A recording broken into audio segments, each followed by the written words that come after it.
If 2020 had happened in 2012, when some people were expecting the end of the world, would we have reacted any differently? Yes. I think it would have been even harder to convince people to wear masks. Well, if we're gonna die already, I don't understand why I can't just catch corona and get it over with, they'd say. I'm not so sure about that.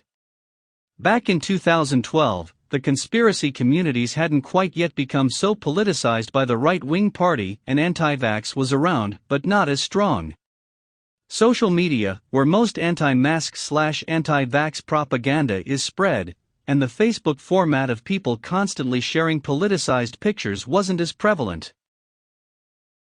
I'm not sure if I could say that the USA left-wing/right-wing were as divided back then that they'd politicize the mask issue, but we certainly had a president who didn't have a desire to fan the flames at every possibility. Good point. The supposed apocalypse might be the only thing stopping people from wearing them then, which may have actually caused less people to refuse to wear masks altogether, because instead of being about you're taking away my freedom, it'd be about no, you got that right, I want to die. Mainly so I don't see apocalypse happen. What if it is actually the end of the world, and that one Mayan priest got confused 2012 with 2021? While this site is really peak conspiracy theory. I for one had no idea the CIA headquarters is beneath CERN in Switzerland, and that the Beirut explosion was a nuclear attack from the Islamic State. Obama would have been president and the pandemic wouldn't have been nearly as ridiculous as it currently is in America.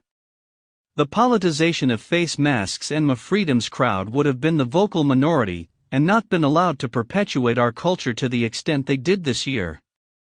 I strongly believe it would be a completely different world. I'm actually going to disagree slightly. I think more people would have written the pandemic off as the world ending, and not wanted to wear masks. But in the US at least, we had a president that would have taken federal precautions. It wouldn't have been left to governors to make the mandates. I think for our country at least, which has been embarrassingly bad, it would have been better because it would have actually been handled at a federal level.